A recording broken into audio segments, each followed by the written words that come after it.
Hello dancers, today's story is Fancy Nancy, Fanciest Doll in the Universe.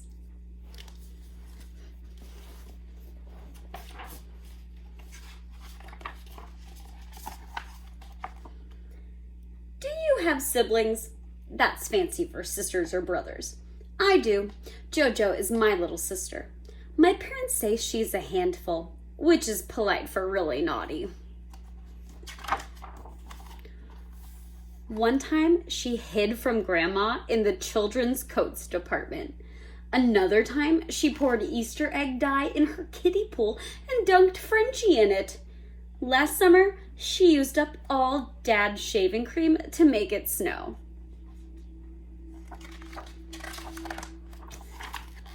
But today, she did something despicable. That's fancy for a billion times worse than bad. JoJo gave Maribel a tattoo. She used indelible marker. Indelible means permanent, and permanent means it won't ever come off. Never, ever.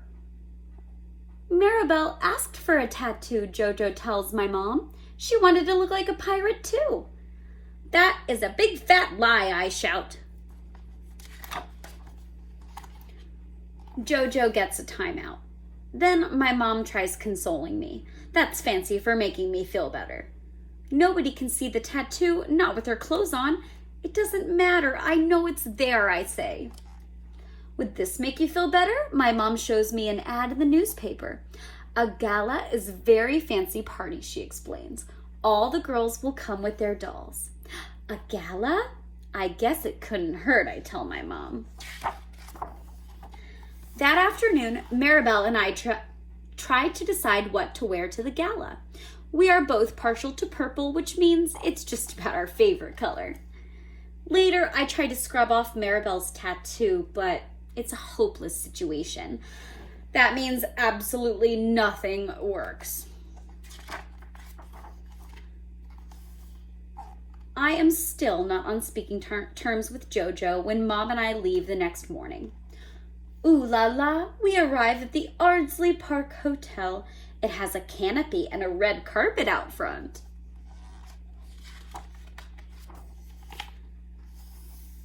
Double ooh la la.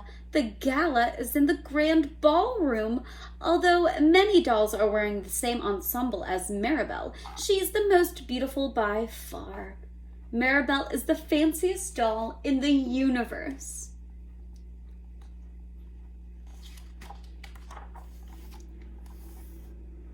Maribel rides on the doll carousel. I wave and shout, bonjour, every time she comes around. Then we wait in line at the photo booth to have our pictures taken. Maribel would love to go into the doll dress shop and try on ball gowns, but I'm worried someone might see her tattoo. Instead, Maribel joins some other dolls for tea. She tells them her name is Maribel Lavinia Chandelier and then says, Enchantée, chérie. That's French for pleased to meet you, darling. It's time for our tea now, my mom tells me. I grab Maribel and we sit at a big table loaded with delicacies. That's fancy for fancy food. I dab my lips with my napkin and try to remember to take dainty bites. Soon a lady announces the raffle. Everybody look under your saucers. Whoever has the winning ticket number will receive a history doll certificate. Alas, we do not win. Oh well, chérie, I say to Maribel, we still had a marvelous time. That's when I noticed something strange. Maribel is not looking at me. Well, one of her eyes is, but the other eye isn't. And lots of her hair is missing in the back. I duck down and take off Maribel's dress. There's no tattoo. Right away, I come to a shocking conclusion. That means I realize something horrible has happened. Mom, this isn't Maribel. This is somebody else's doll. People are starting to leave, but my mom tells me not to panic. She knows how to find Maribel. I listen and say okay because there really doesn't seem to be any other solution. In a flash, my mother rushes up to talk to the lady. Attention, everybody. Kindly remain in your seats, the lady announces. Two dolls have gotten mixed up. Will everyone please look to see if you have a doll with a drawing on her tummy? A moment later, a girl cries, "Yipes, this isn't my doll. This doll has a tattoo." How mortifying for Maribel. That's fancy for humiliating, which is fancy for very embarrassing.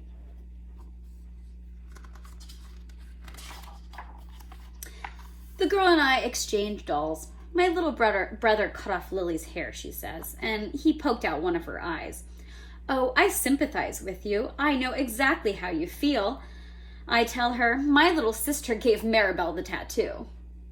On the way home, I cover Maribel's face with kisses. What a joyful reunion. That means it's great being back together again. You know, without that tattoo, we might not have found Maribel, my mom points out. Are you saying what Jojo did was good? Because it wasn't. It was despicable, I say. I understand, Mom says, but Jojo won't always be so naughty. Little by little, she'll become more mature. She'll act grown-up and responsible, just like you. I hadn't thought about it that way before. I guess I'm not the only girl whose sibling is a handful. Even though part of me is still a little mad, I accept Jojo's apology. After all, it could have been worse. At least Maribel isn't bald.